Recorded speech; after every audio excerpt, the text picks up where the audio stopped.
Hi guys, here's the tiny tack install. So it's a fairly simple thing.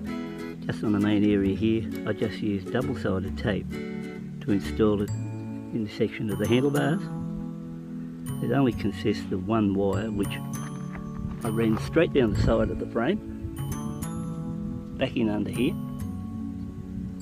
It just goes over to the spark plug, and you wrap it half a dozen times around the spark plug, the lead up in under there, and that's about it.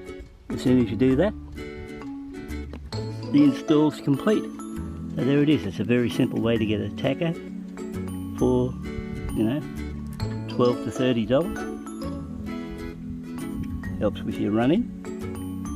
Then after that you can decide whether you want to keep it or not, or throw it away, or put it away for the next bike, or whatever way you would like to go. It'll help you with the revs when you run in the new bike and stuff like that. And it's a good, cheap safety alternative.